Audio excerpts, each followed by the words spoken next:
Assalamualaikum warahmatullahi wabarakatuh.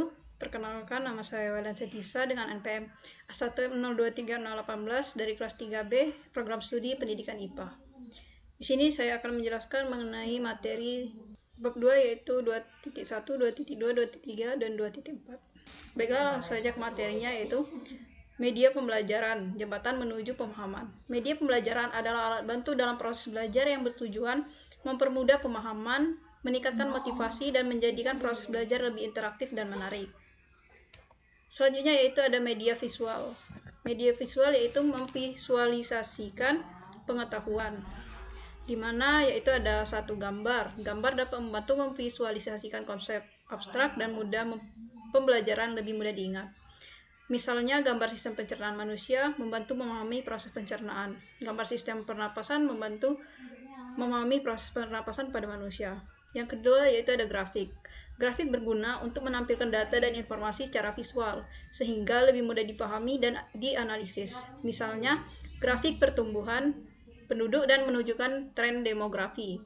Yang ketiga yaitu ada poster. Poster dapat digunakan sebagai media penyampaian pesan edukatif dan informasi penting. Misalnya, poster tentang bahaya merokok dapat meningkatkan kesadaran tentang kesehatan. Selanjutnya yaitu ada media audio, yaitu memanfaatkan daya pendengar. Rekaman suara.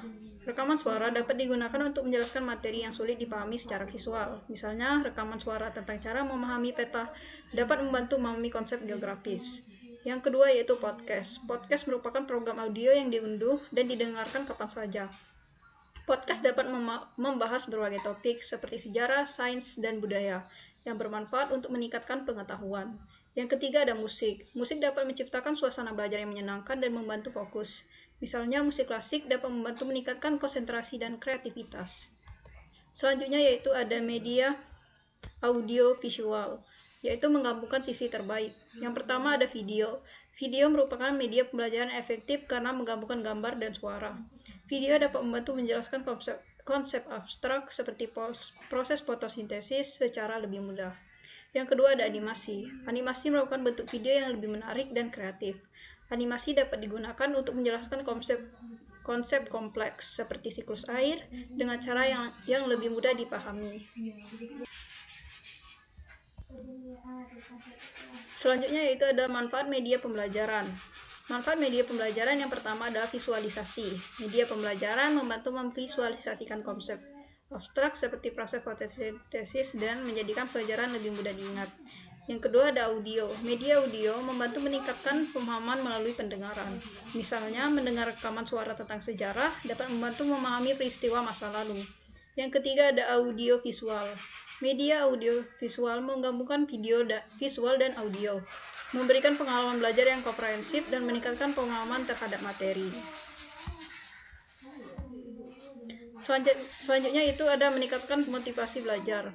Yang pertama yaitu pembelajaran yang menarik. Media pembelajaran yang menarik dapat membuat pembelajaran lebih menyenangkan. Misalnya, menonton video animasi tentang sejarah dapat membuat pembelajaran lebih hidup.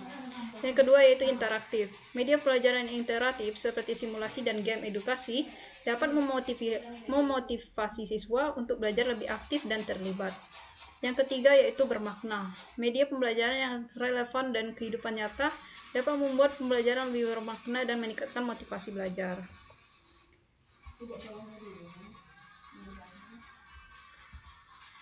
Selanjutnya itu memfasilitasi pembelajaran interaktif. Yang pertama ada diskusi. Media pembelajaran dapat memfasilitasi diskusi kelas yang lebih interaktif. Misalnya, menonton video dapat menjadi pemantik diskusi yang lebih hidup. Yang kedua ada simulasi. Simulasi interaktif seperti game edukasi membantu siswa belajar melalui pengalaman langsung dan meningkatkan kemampuan pemecahan masalah. Yang ketiga ada game edukasi. Game edukasi dapat membuat pembelajaran lebih menyenangkan dan menantang, sehingga siswa lebih termotivasi untuk belajar.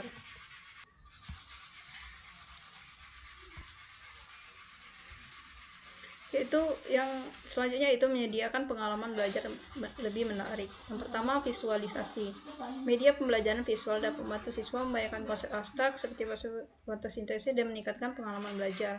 Yang kedua, audio. Musik dapat menciptakan suasana belajar yang menyenangkan, dan rekaman suara dapat membantu siswa belajar melalui pendengaran. Yang ketiga, audio visual. Video dan animasi dapat membantu pembelajaran lebih menarik dan meningkatkan motivasi belajar dan pemahaman.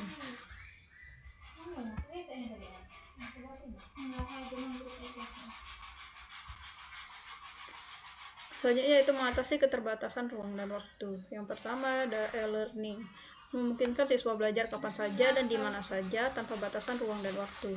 Yang kedua ada video. Video dapat diakses dan kapan saja dan di mana saja, memungkinkan siswa belajar dengan ritme mereka sendiri. Yang ketiga ada podcast, dapat diunduh dan didengarkan kapan saja sehingga siswa dapat belajar saat bepergian.